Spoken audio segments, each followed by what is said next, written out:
Again, and those of you who've been on and watching us for the past few minutes, I had a bit of trouble getting on today for some reason. So I'm glad that our panelists were on time, and here we go. I want to welcome you to an important Pearson Center webinar on overcoming racism. My name is Andrew Cardozo, and I'm president of the Pearson Center. I want to start by recognizing that the Pearson Center is headquartered on the traditional lands of the Algonquin and Anishinaabe peoples, and we thank them for their welcome.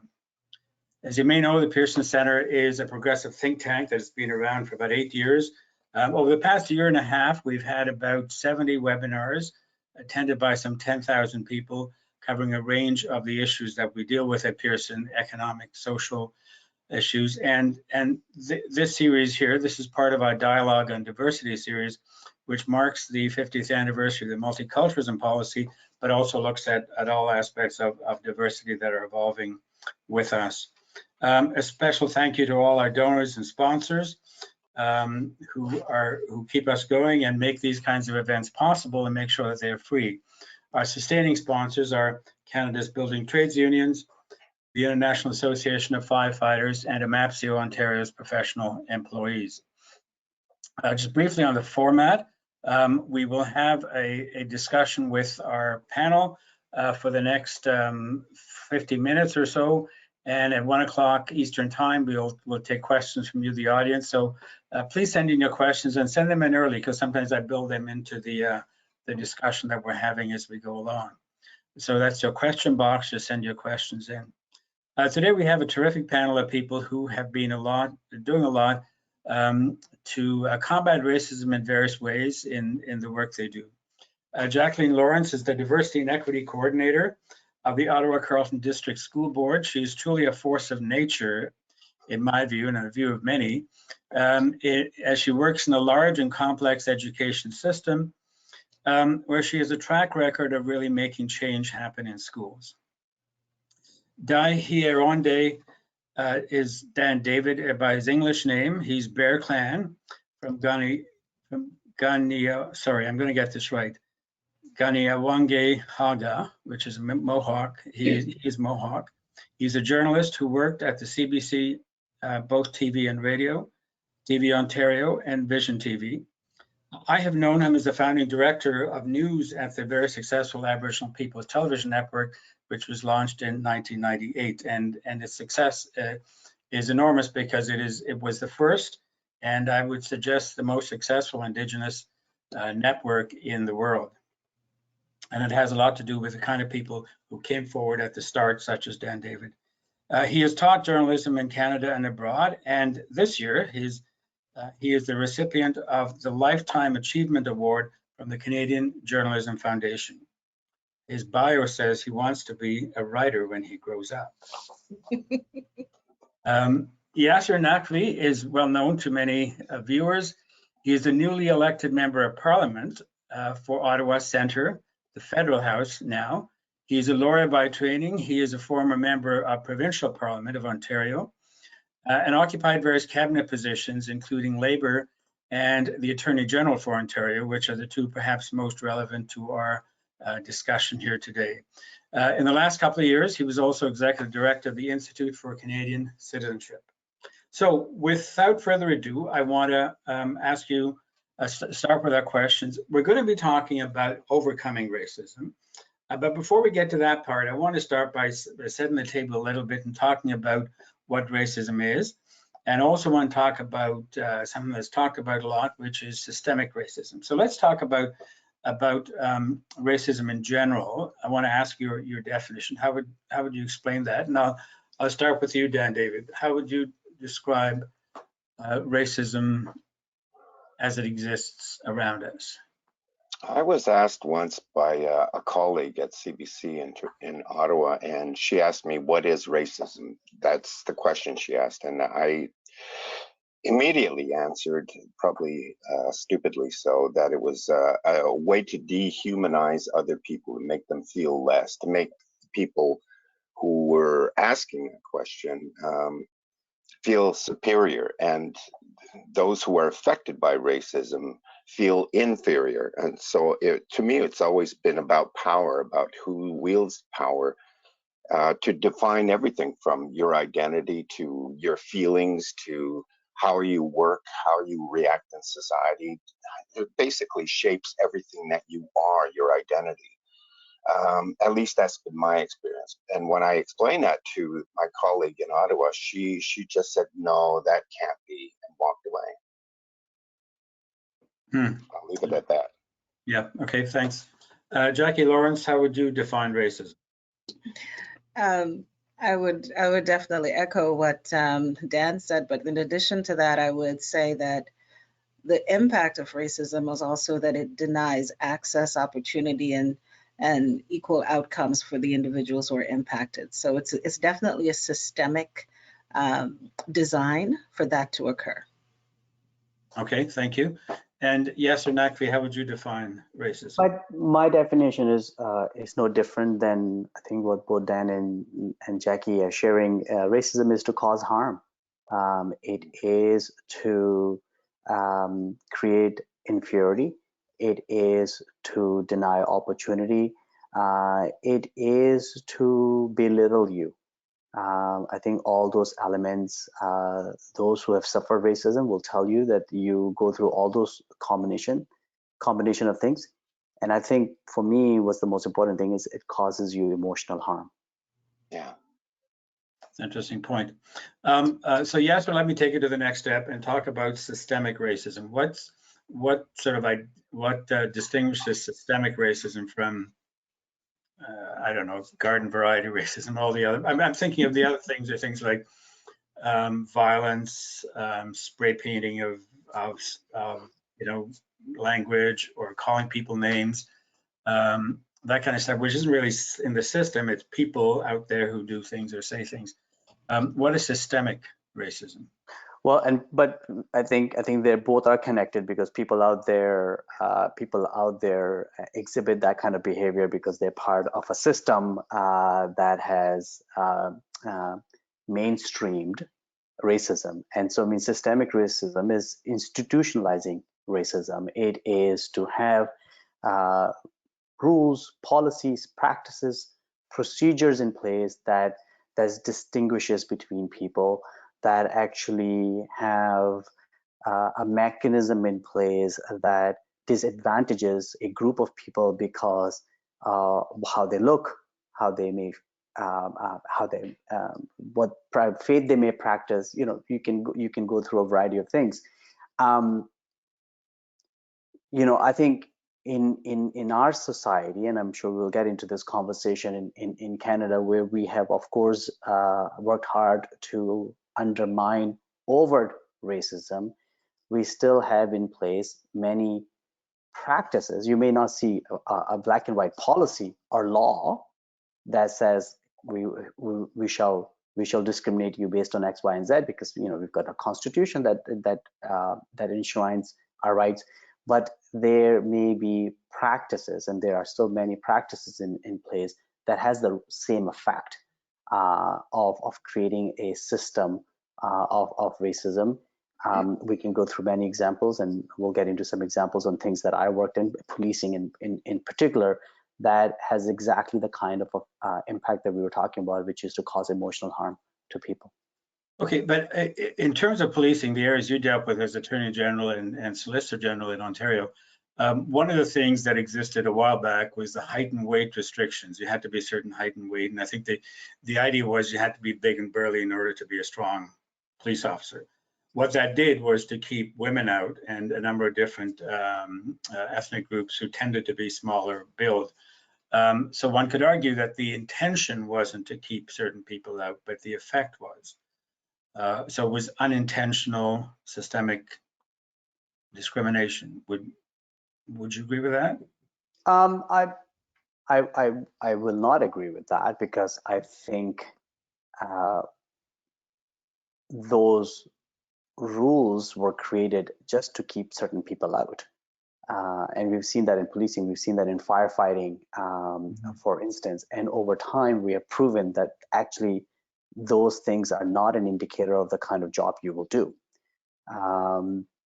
that's this very similar argument, Andrew, that we hear about any notion of around, especially around equity, diversity, and inclusion hiring, or what we used to call as affirmative action, that somehow you are bringing the standards down.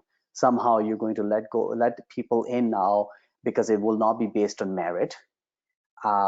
Because that argument makes the assumption that somehow people of color or women or people with certain kind of disabilities will not meet the merit requirement, that they are somehow inherently lesser qualified to begin with. And I think, again, time and time again, we've shown that intentionality is important when it comes to really putting into action equity, diversity, and inclusion. And by no stretch of any imagination, you are lowering the standards. You're actually getting good people. Yeah. What you're doing is actually seeking them out with the intention of saying that I'm going to have a more inclusive workplace. So I know we're moving in a different direction in a conversation, but I think the example that you presented about intentional and unintentional, I tend to disagree, because I think when you create those type of benchmarks, you are being intentional as to the kind of person you want for a particular job.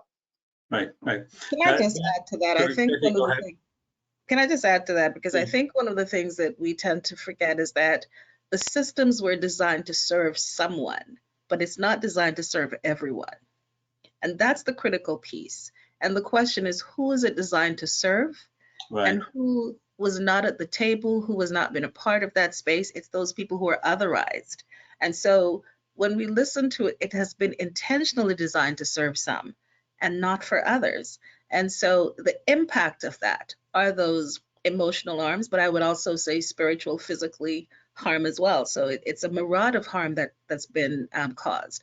And I think I think this is where COVID has been a really, despite the atrocities of COVID has actually blown the lid off the inequities that exist in society, because it takes us to a point where we are all going through the same thing, but the impact is different for different groups of individuals and different groups of people in our system, whether that's in education, whether that's in health, whether that's in justice, whether that's in terms of the economy.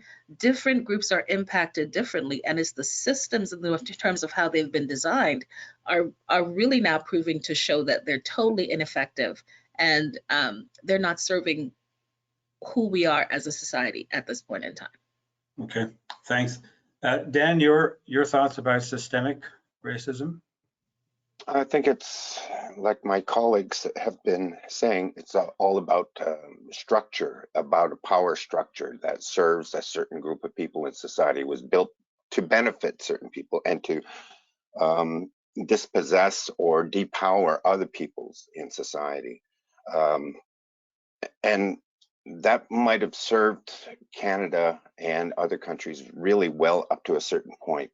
But I think that we're changing, and we keep talking about something like the global village. We keep talking about the multicultural societies. I think that we have changed. I remember, something like 40, 50 years ago, getting on a bus in Toronto and having everybody stare at me the moment I got on, because it was normal. It was normal that I was abnormal.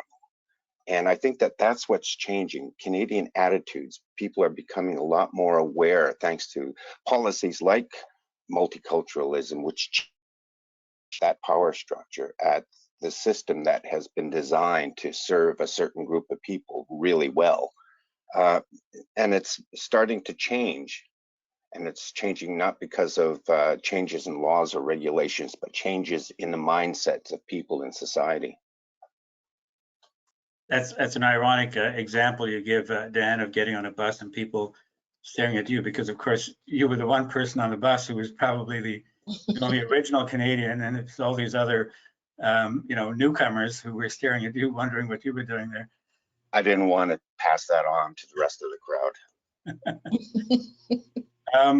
And it's interesting, to talk about system. One of the things, and I don't want to get into this whole issue, but I just look at the Fathers of Confederation.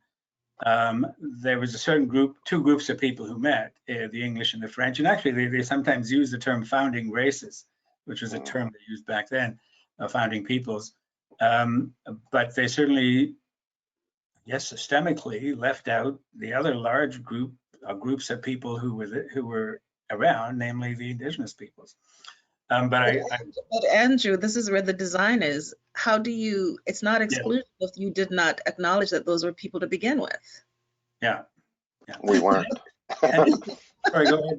That's the whole point. If you're not considered a human being, then that's part of the design of the whole process, that you can completely say whoever is different, and whoever was here first in that case, but whoever is different, you're automatically excluded because this is intended for a select group. Yeah, and it's interesting because First Nations had been signing treaties with the Crown. So in some ways they were recognized by the Crown, but not by the group of people, the Fathers of Confederation who got together with us. But that could be a whole other debate. And I just couldn't resist just marking that up.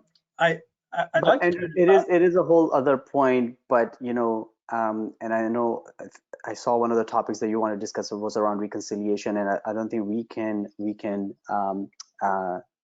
differentiate or separate racism from reconciliation, or you know, the foundational elements of Canada has been based on racism, right? It has been based on genocide, and so to Jackie's point, that the structures have been skewed from the very beginning, and so there's a lot of hard work that has been done and continues to be done in order to deconstruct all those structures, because from the very beginning of colonialism, that was the framework that has been used. You know, it feels at times that in Canada everything started in 1867, that there was nothing before 1867. That construct we know now is not correct, but it still influences many of the decisions that are made even in 2021. So I think the points are connected, because they have laid the foundation which we're trying to undo or make it more inclusive. Yeah, and certainly our cities, you know, they've all got incorporation dates, and they can probably tell you when they were formed. But we had the mayor of Edmonton on a couple of months ago, the previous mayor of Edmonton on, and he was talking about Edmonton as having been a place that existed for thousands of years with different names.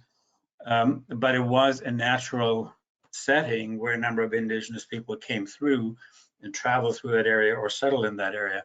But we sort of tend to forget that our cities are really thousands of years old and not, you know, 120 or 150 years old. So let's talk about increasing understanding, which is overcoming racism. One of the parts I want to deal with is how do we get people to understand each other better? How do we create a society where we can be more understanding of our various histories, and at the same time understanding the discrimination that takes place, and through that hopefully be dedicated to improving things. And the second part I want to do is have a specific discussion about reconciliation and creating a place where people can become more aware of what's involved in reconciliation. But speaking about diversity, how do we get people, I don't like the term, how do we facilitate a situation where people will be more understanding of each other? And maybe I'll start with you, Jackie, simply because I think you're doing a lot of that work in the school system. So at the Ottawa Carleton District School Board, we have approximately 72,000 students and about 12,000 staff. Pretty big ship to steer. Yeah.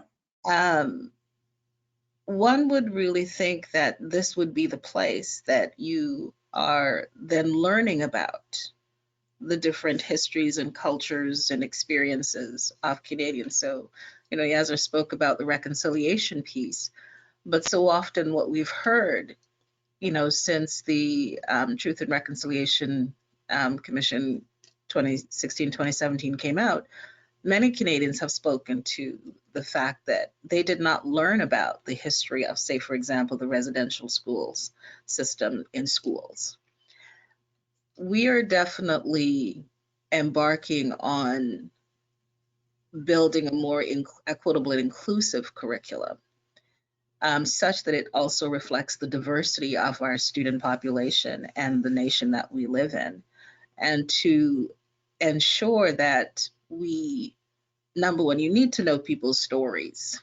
And in order to get to know their stories, it has to be available to you in ways that you can be critical thinkers about it, and be also to be able to build relationships with individuals. Because one of the things that we often find that people say too is that, well, in my school, for example, there isn't a lot of diversity. Well, it doesn't matter whether your school has visible diversity, there's always diversity there. But it's a construct around how do you support individuals in knowing the stories of different people so that you can then become more aware of the full diversity that's available.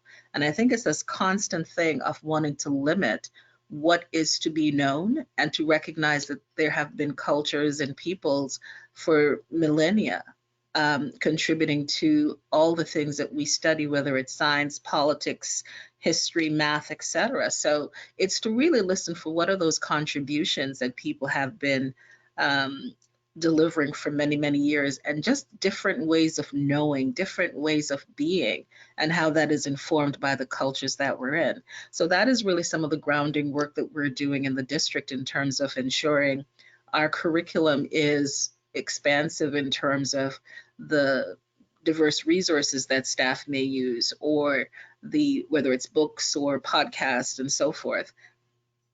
And there's some bump ups against that, because what is considered to be classic, for example, is very Eurocentric in thinking.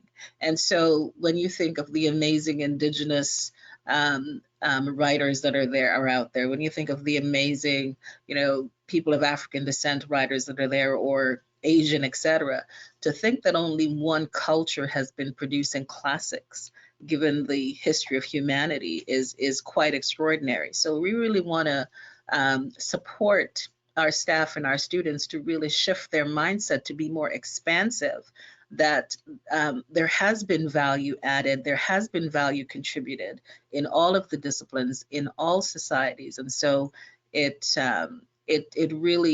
really supports us to get to know who we are, and know who our neighbors are, and know what the contribution that each person has brought to the table, if we get to understand each other's stories. Yeah. Dan, what are your thoughts about how we increase understanding of each other?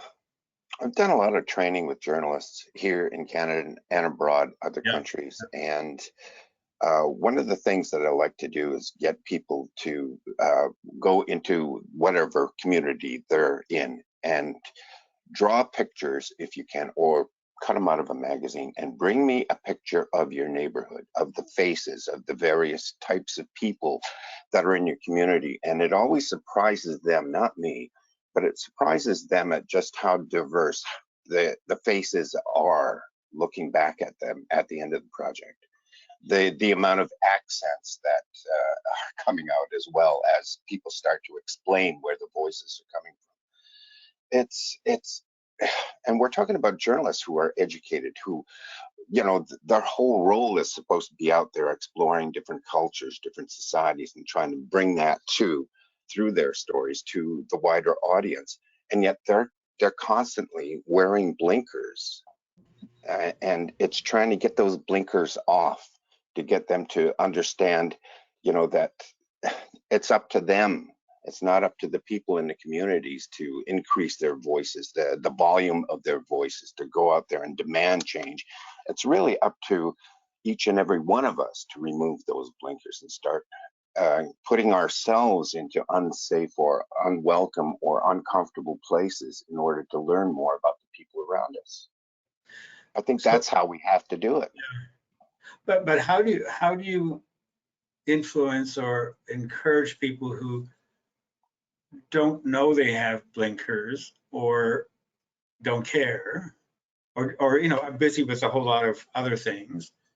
How do we get them to be part of this discussion? I can only talk about the students that I've had, the people I've worked with.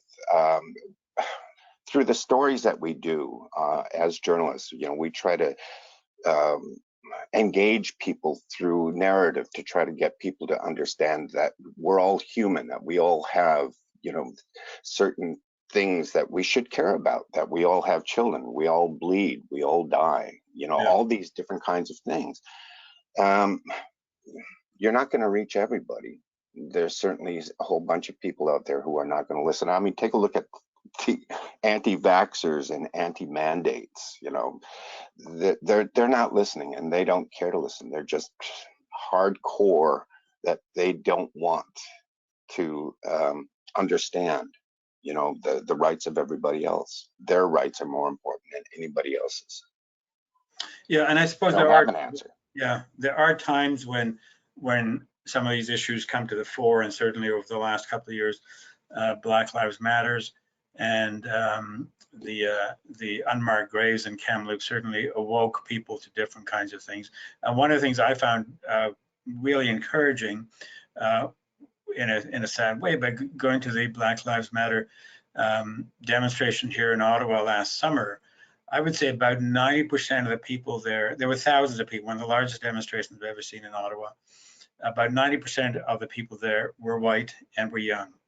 And I thought that was a change. That was a really positive change, that a large segment of society was seeing that this was an issue that concerned them as well.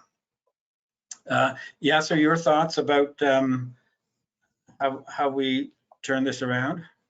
Yeah, and a very, very good discussion, and I agree with everything that Jackie and Dan are saying, and maybe if I could recast it in a different way. First, I want to say, and I hate to be a pessimist, but I don't think we'll convince everyone.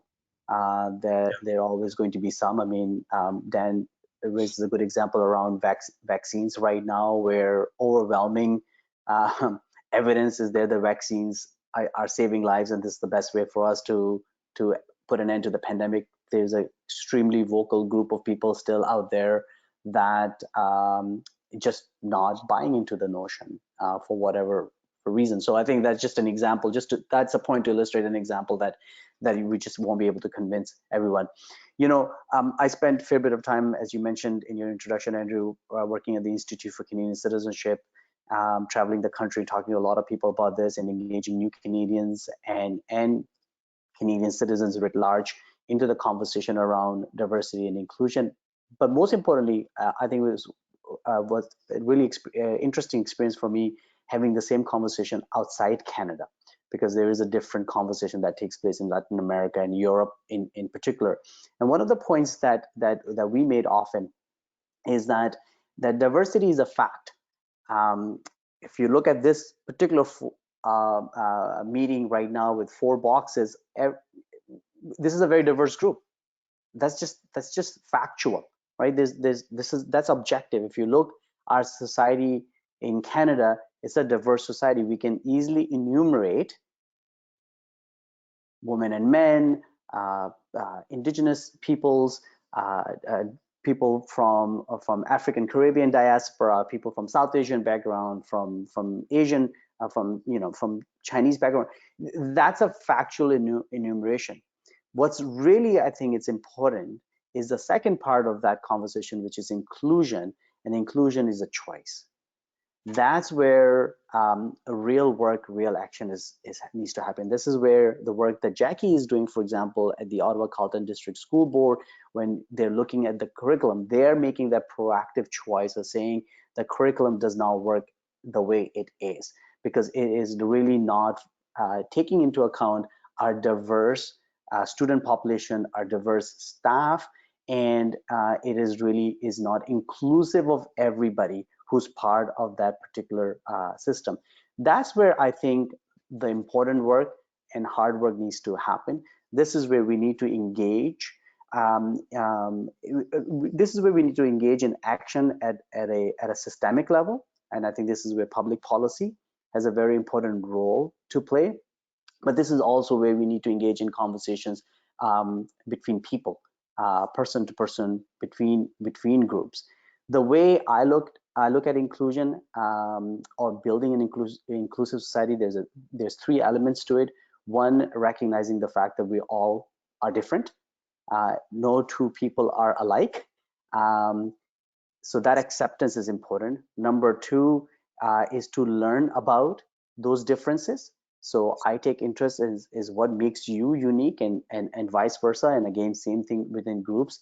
And lastly, we celebrate those differences. That is really, I think, is an ideal inclusive society.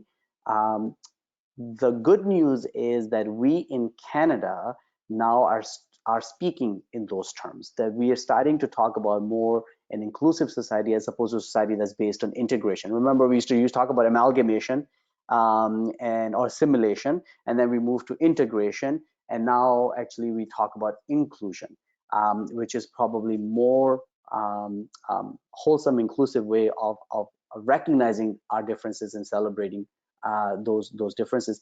The rest of the world is not having that conversation. They're not talking about building an inclusive society. If you look at what's happening in Europe, that is not the conversation.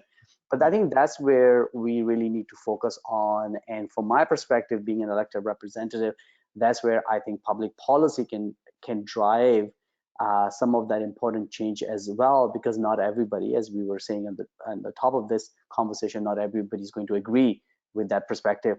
But we need to make sure that systemically we're trying to move towards building an inclusive model, the way we coordinate ourselves, organize ourselves.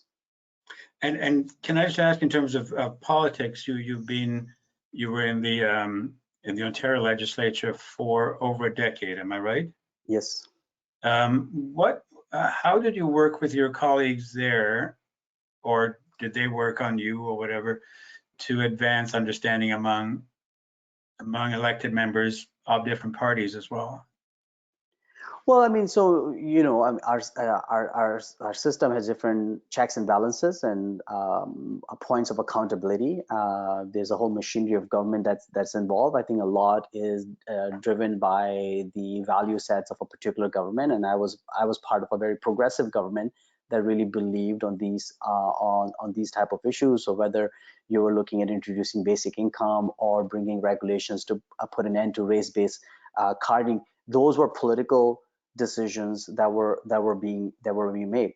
Were all members of the legislature were in support of that? Of course not, right? So one then uses the system for the betterment of the society. Now it could be reversed, it could be undermined as well through the same system. So I would suggest to you that, I mean, that was the mechanism. I for one obviously talked to a lot of people while we were doing this, but sometimes being a leader, you just have to make a decision.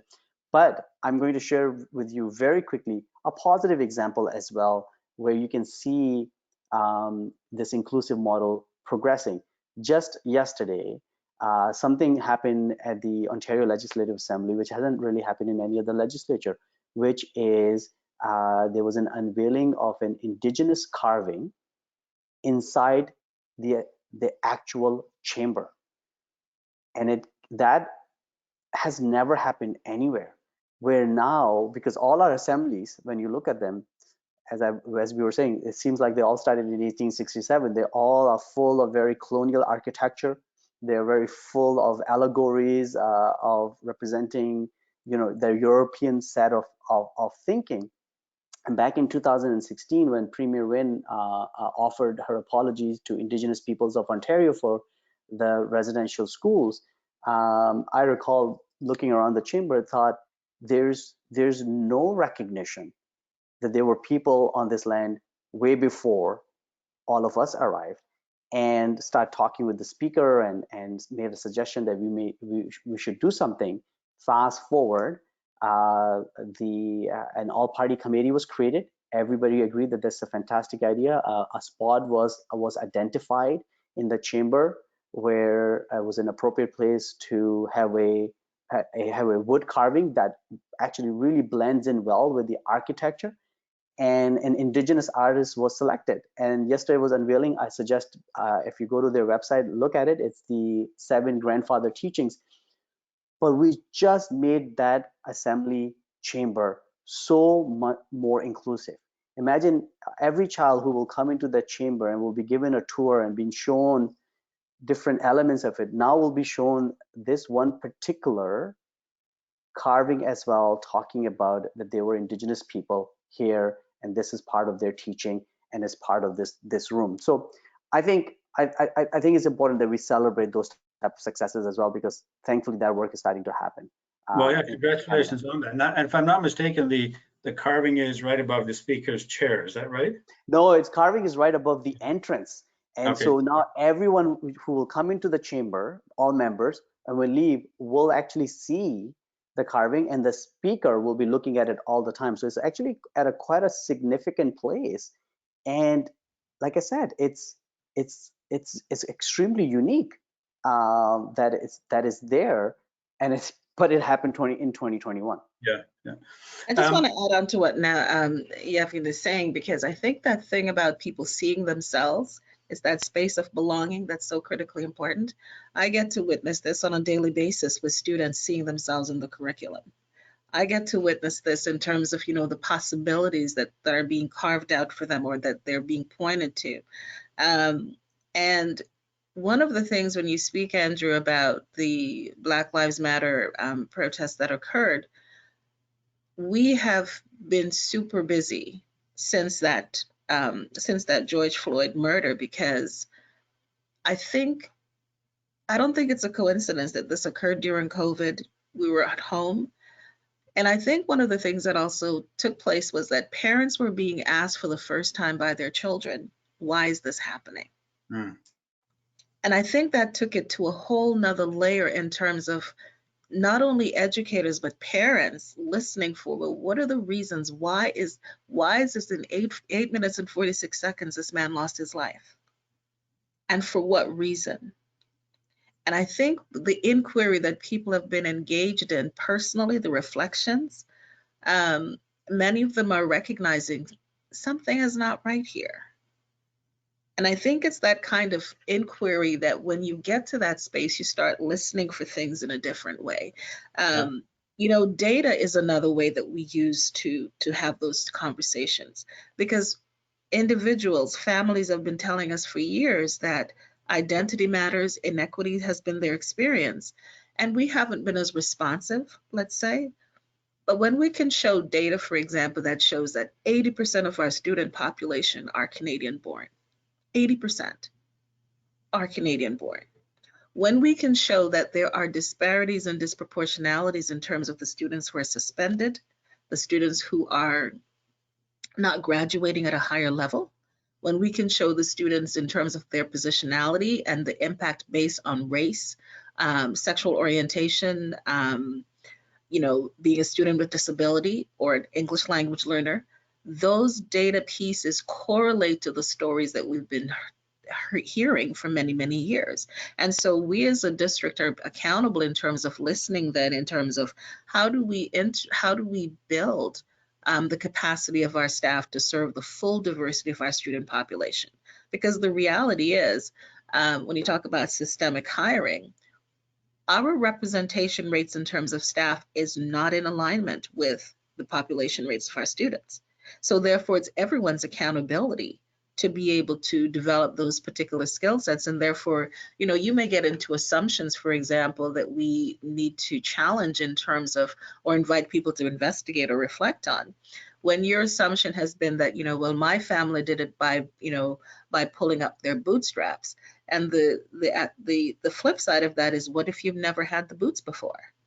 So these are the kinds of things that you tend to challenge and try to just get people to recognize that there are different lived experiences, and there is something that enlivens a child when they see the possibility and the potential of themselves positively reflected in curriculum, positively reflected in their work and in their school environment. So that,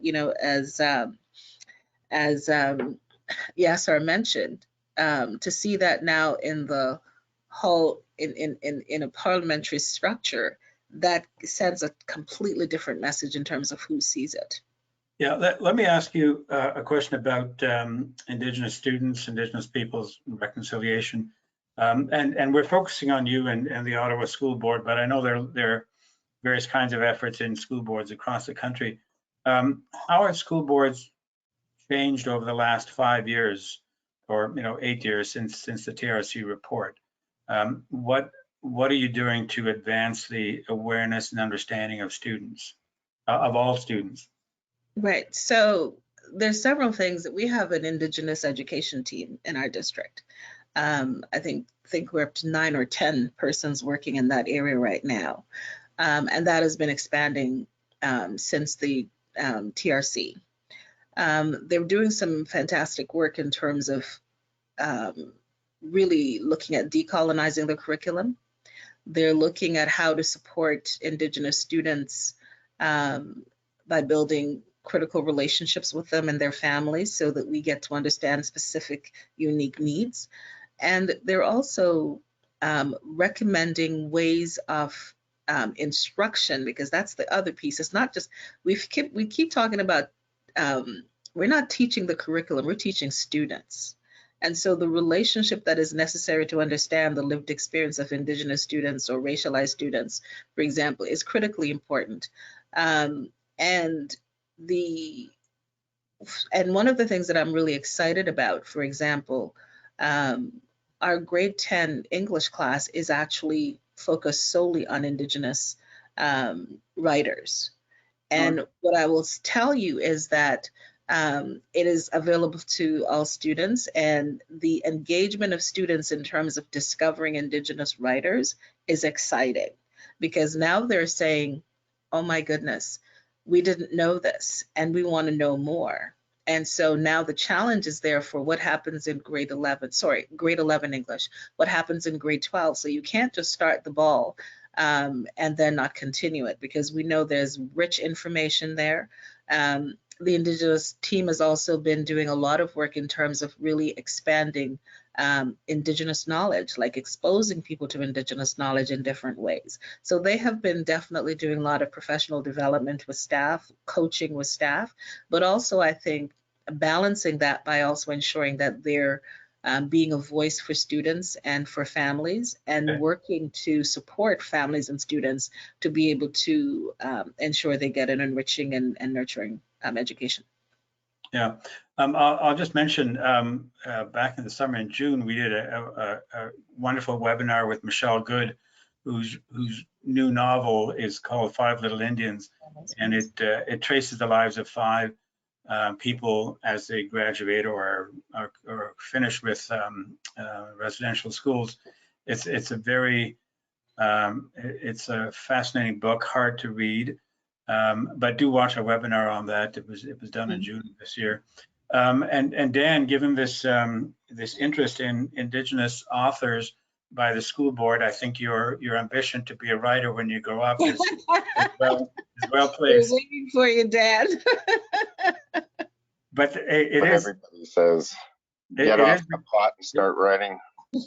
Yeah, it's a good crowded field already, which is great. What are your thoughts, Dan, about how we increase the awareness of Indigenous peoples and more the issues around reconciliation? Well, there's been a couple of things that you mentioned. I mean, data. I've worked on a couple of a Royal Commission, a provincial inquiry on justice, and the data is out there. Overpopulation of jails, the overpopulation of juvenile Indigenous youth, in care, the number of children who are taken away from their families and put into the child welfare system. The data is there, and it constantly comes up in story after story after story. It's one of those endless things, it's kind of like being a reporter and doing the annual Thanksgiving story. Oh God, how many of those do we have to do? So, it's frustrating because the data is there, but sometimes it seems like governments don't listen. And you produce these reports, they're put on a shelf. They might do 1 or 2 of the recommendations, but basically it sits there collecting dust. lots of money, millions of dollars spent on these things. And it's such a waste because they're not read, they're not understood, and they're certainly not implemented, including the TRC. The other thing is that you see governments sometimes doing weird and bizarre things. I applaud some of the symbolism and some of the progress going on in certain places, but I live in a province where Montreal Canadiens had a land acknowledgement, and then the premier comes out and says, what's all this about a land acknowledgement? And next thing you know, you got all these pundits and people, and there's a backlash against a simple thing like a land acknowledgement. It's acknowledging that this land was habitated by a different nation before Canada existed. But it also reflects, the premier's denial about systemic racism in the province, and that goes beyond simply Indigenous peoples. That goes across with everybody. Everybody who's marginalized in this province felt that like a gut punch. So you do have progress in certain areas, and you have inaction in a whole lot of other areas. I'm waiting for the federal government to announce whether or not they're going to challenge Cynthia Blastock's lawsuit. Again, I think it's been 7 times challenged by the federal government, and each time it's been cut down by the courts. Fund the kids equally. That's all she's asking for. That's all the Assembly of First Nations is asking for. Fund Indigenous children the same as every other child in Canada. So I kind of lost where the question was and where I'm going with this, except to say that for all the good that's happening, I think that there's still a lot of intransigence, a lot of denial going on. Yeah. With the media, you've been working with the media for a long time, as a reporter, journalist yourself, or working in terms of diversity training. Is it your sense that today we're better off than we were, say, 20 years ago? Oh, vastly so, yeah. I mean, but this is Canada. It's a northern country, and I think that change happens with the speed of molasses in January. It's an interesting metaphor. I love it. Yeah, so, and Yasser, your thoughts about how we facilitate a greater understanding of the Canadian population of the issues around reconciliation? I think, I've had this conversation over the last little bit with quite a few people, some lamenting the pace of change from the perspective that it's too slow, as Dan mentioned, and some lamenting that things are changing too fast, because I think there's both those perspectives exist. The murder of George Floyd, the recovery of unidentified graves of children, I think are proving to be very significant moments of reckoning, and it's often said that it's been said now, but I think of learning for Canadians writ large. We perhaps knew these challenges, but we also accepted those biases, those differences. And what I'm finding is that that level of acceptance is now losing ground. People are saying, no, that's not good enough, that we need to do things differently. And Andrew, to your point, when you went to the Black Lives Matter March in Ottawa and you saw a large number of young white Canadians, I think we're starting to see the reflection of that. All this to say that if there is momentum at hand, then how do we seize on this momentum and actually create real effective change? And that let not this be just another hashtag moment where we move on to the next crisis, but actually do something in a meaningful way. So I think that's the opportunity. I'm an optimist, so I look for those opportunities that there is in my view, a turning point that is coming in Canadians where they are saying we're not going to accept the challenges, the differentiations in our system, that we need to do better, which to me also speaks to a sign of maturity of this country. I mean, the Confederation of Canada is still, it's a still very young thing compared to, other nations. When we factor into, of course, how long people have lived on this land, which we don't think in those terms, those systems, it's a different case. But if you look at the sort of the 1867 version of Canada, we're still fairly young, but that I think that we're starting to lose our youthfulness. We're starting to become more of a mature person, and because with maturity comes self-reflection and at times self-criticism as well. And I think as Canadians, we're starting to do that. Where I spend my time thinking is, okay, how do you continue to build on that momentum, that desire by Canadians to have real change and act on it? And of course, again, public policymakers have a very important role in that. Okay, I think we've got a lot of questions coming in, so I'll start switching to those. And I had a few other questions in mind. I may or may not be able to work them in, but let me start with these questions. The first one for you is, Dan, how has APTN been able to move the needle on these discussions? Let me unmute here. By telling stories that weren't told before, by turning the mirror around on Canadian society in some cases, by saying, this is you, according to us.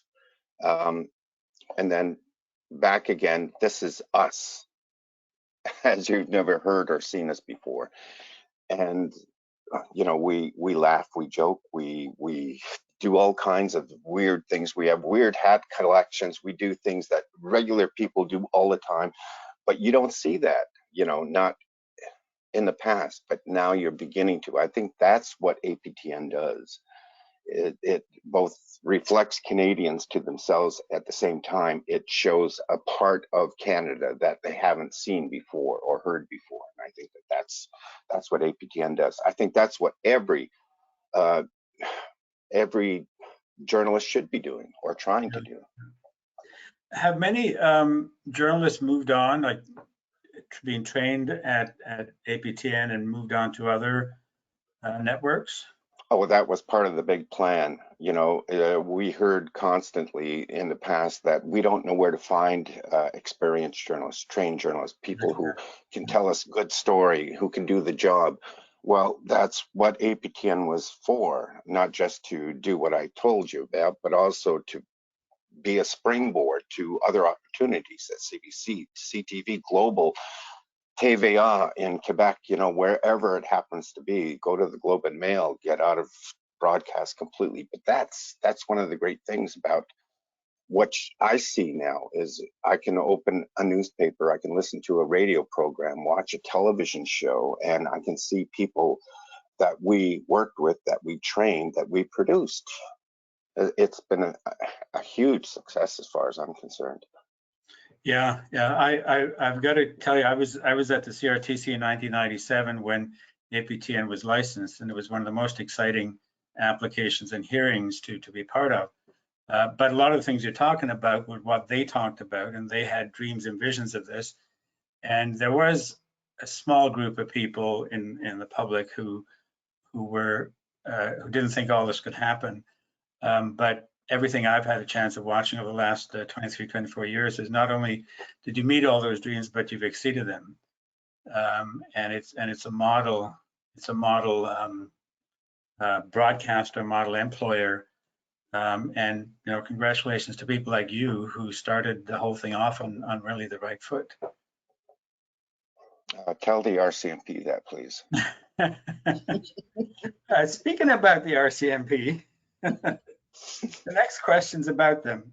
It's a bit more of a political question. It's for Yasser. I will summarize this because it's quite long. So as provincial minister, you reduced the scope of police in Ontario to carry out random carding, which disproportionately affected racialized Canadians. But these regulations were initially resisted by Toronto Police Chief Bill Blair. Bill Blair is now your colleague, now that you've joined the House of Commons, the Liberal caucus. And what are your views about how this issue will be dealt with at the RCMP?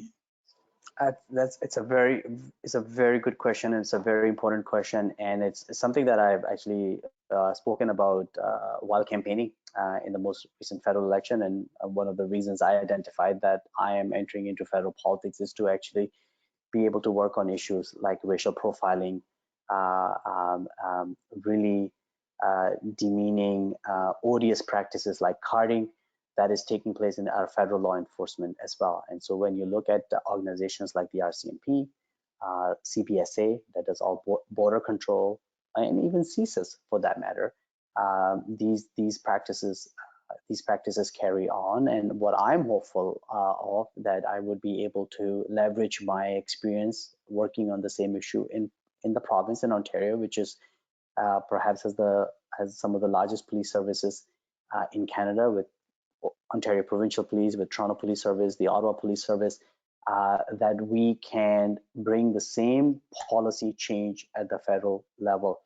I will go back to the point that I was making earlier, that I think time is even more right now than when I was working on these issues earlier on, back in 2015, 2016. I think there's a far better understanding of the disproportional harm that such practices causes on people, on Indigenous peoples, on Blacks, people of color.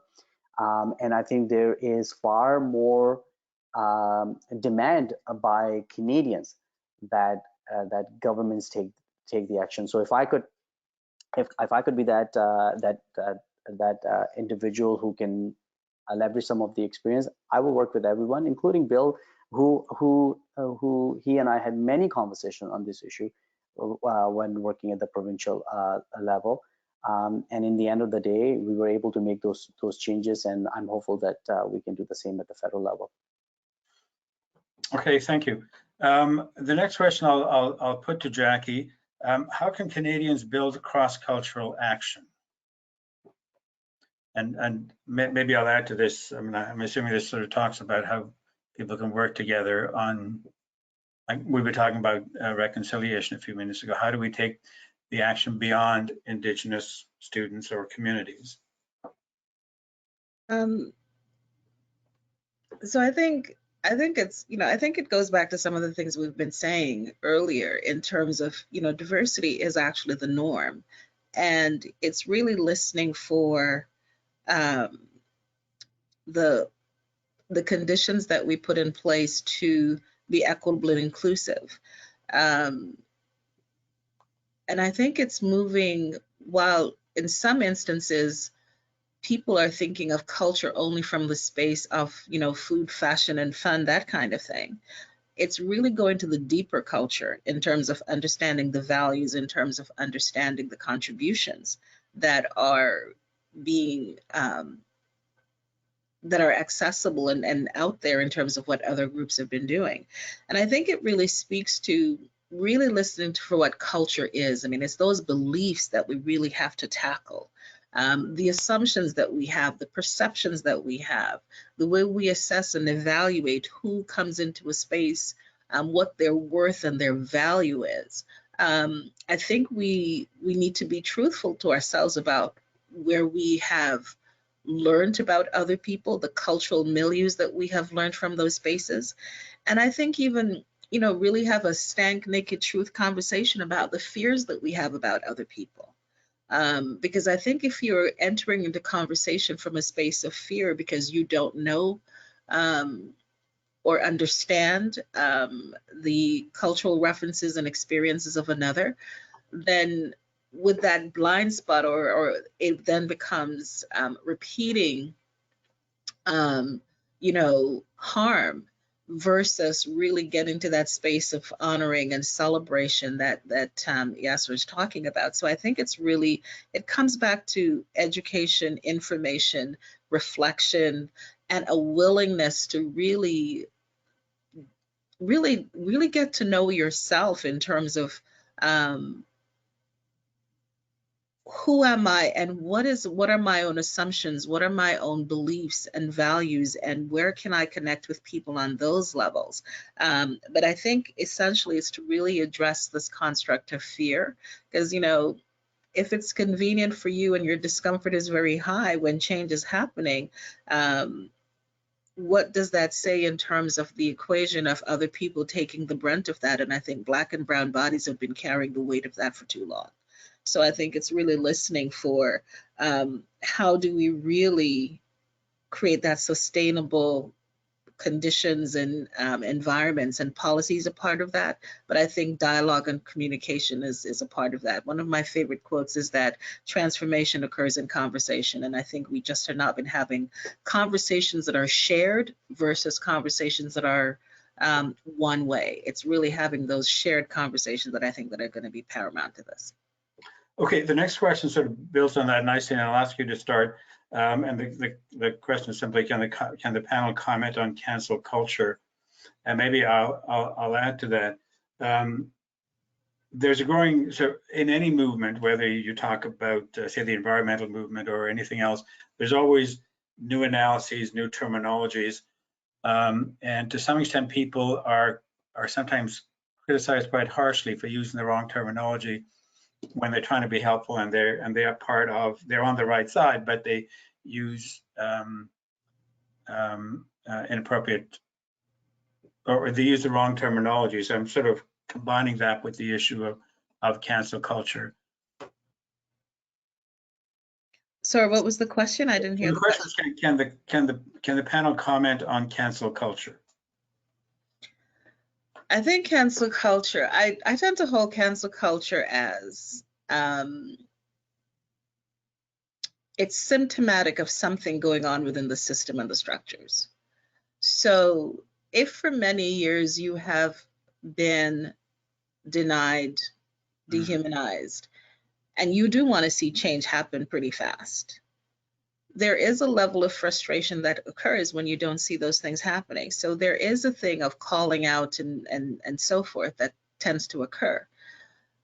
And I would say that when we hear that, I think it's a sign to, it's a symptom of what do we still need to do, and listen to it in terms of the information it is. Listen for what the concern is that's being expressed. Is it easy to hear it? No, but I think it's really important to listen for what the concern is that's being expressed. And I think if there's a call for compassion here in terms of for folks who are at different stages of learning what those words are, because some folks are afraid of making mistakes as well.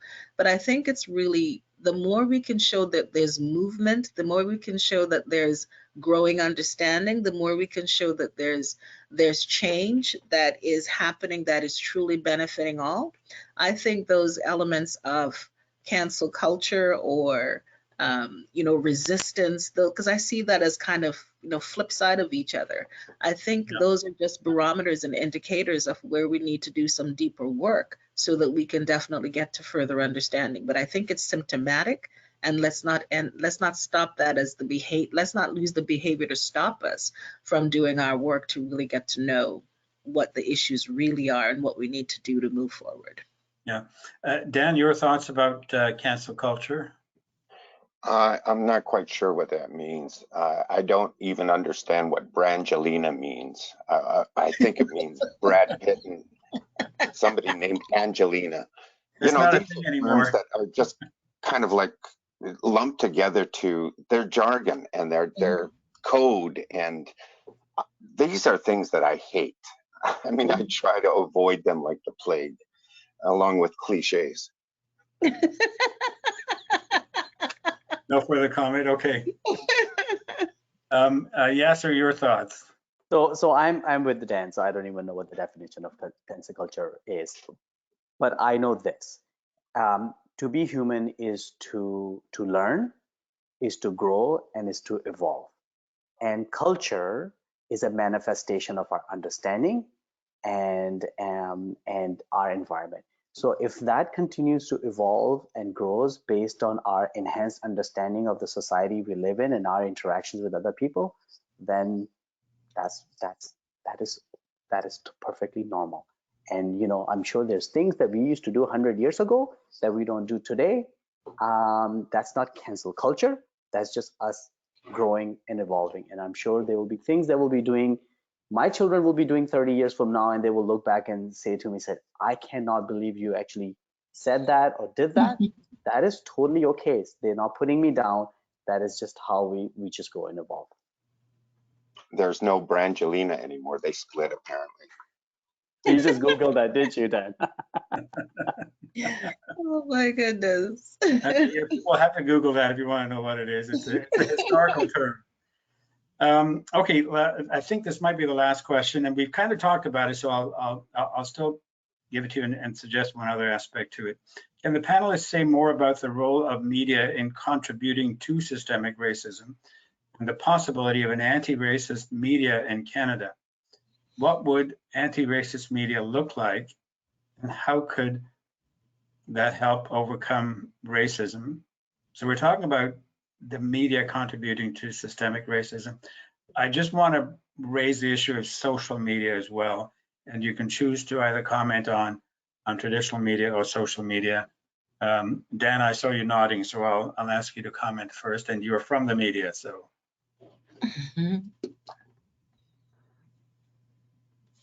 Few minutes there so I could gather some thoughts around it. That's a big question for me. I mean, huge. Yeah. I think after 9/11, we saw a lot of racist media. I don't think that they did it on purpose. I think it happened because that's how people were feeling. That's how society was feeling. They became angry. And I think we saw the expression of anger, not just in the laws that were being passed, not just in the actions of military and governments, the war on terror, etc. I think that it became a war on terror, or a terrorist war in our own countries, in our own backyards, where certain individuals, because of their racial makeup, because of who they were, their communities, were targeted by the authorities. And I think that the media, rightly or wrongly, reported that, but it also jumped on the bandwagon in a lot of cases. It didn't question a lot of these actions. It went along with it, allowed or permitted these actions to continue. Why? Because they were serving their audience, and I don't think there's a real explanation other than that. They felt it was the right thing to do. As to whether or not you can have a non-racist or anti-racist media, no, I don't think so. I think again, the media will make mistakes. Reporters are human, and they will feel what society is doing. And sometimes the media is ahead of society, sometimes it's behind it. But their job is not to, be active participants in these kinds of movements. The media's job, or a reporter's job, is supposed to be able to look at, analyze, and try to report as fairly and as accurately as possible. I don't believe in objectivity. I just believe that that's the role as far as it goes. And on balance, is social media helping or hurting? I think it's hurting right now. I think that the lack of controls with Facebook, Twitter, and a lot of other, Instagram, I think it's a rabbit hole that a lot of people fall down. They've got algorithms that key on certain things that you look at, and then it starts to pour extra things. So if you're feeling like you're, I don't know, if you're not in touch with the rest of society, then it'll play to your fears. It will throw other links and other people your way. So if you're leaning towards racism, hate, extremism, that's the kind of stuff that you're going to get on your browser or in your Twitter feed. Or I think it's dangerous, but I think that it's up to the companies. Yeah, and even if you're just leaning towards anxiety and change, We'll tend to get more of that kind of stuff coming your way. Jackie, your thoughts about media? Sorry, if I just make very quickly, sorry to interrupt, Jackie. Like, and this is a very a big conversation, right? And so the only point I will make is that I don't think of social media as the media term in the traditional sense of the way, because I think that's offensive to the traditional media. It's a social medium, right? Which people, it's a democratic medium where people can get on and say whatever they want to. But I don't think it's media. We should not treat it as media. Dan very appropriately highlighted was the responsibility and the role of media, traditional media is. The only thing I will add is that as we are trying to make our society inclusive, our media has to be inclusive as well. There has to be diverse faces within the media as well, because humans are humans. They do bring their perspective. And so if we've got more people from different backgrounds as part of our mainstream media, they will bring those perspectives in their reporting, in their investigation, and their writing as well. Okay, Jackie, your thoughts? Yeah, I echo what's been said, but what I would like to add to that is that the media, like any other organization, exists within structures and systems that are racist. And so I think just even acknowledging that, because my first stint in post-secondary was to be in journalism school, and then I realized I couldn't stay there because I couldn't see myself in that space. And what I think is important is, it goes back to what Dan was sharing earlier. You're telling the stories of the communities. And so I think the moment in terms of the willingness that many organizations, including the media, are now grappling with is, what is driving you? Is it to get the clicks? Is it to get the profits? Like, what is it that's driving you? Or are you being driven to tell the stories of the persons who are listening to you and want to see themselves reflected? And I think that this moment of reimagining and restructuring and resetting who we are, who we dare to be, not only for today, but also 7 generations hence, I think we're being called to step into that kind of space to reimagine how we show up and do things, and how we truly honor the full diversity of humanity, and to really listen for. I think we're witnessing the kind of divisiveness and destruction that polarization can have when it is being done from a space of fear. And I think there's a listening that even the media, education including, we have to keep listening for. How do we truly ensure that we are moving forward as human beings versus, being so desensitized to each other? Yeah. And I think the media has a critical role to play for that. And I can say, for example, when you look at students, for example, if they don't see themselves again reflected, it tells a different story. If they're not represented in terms of who's telling the story, it also tells another story.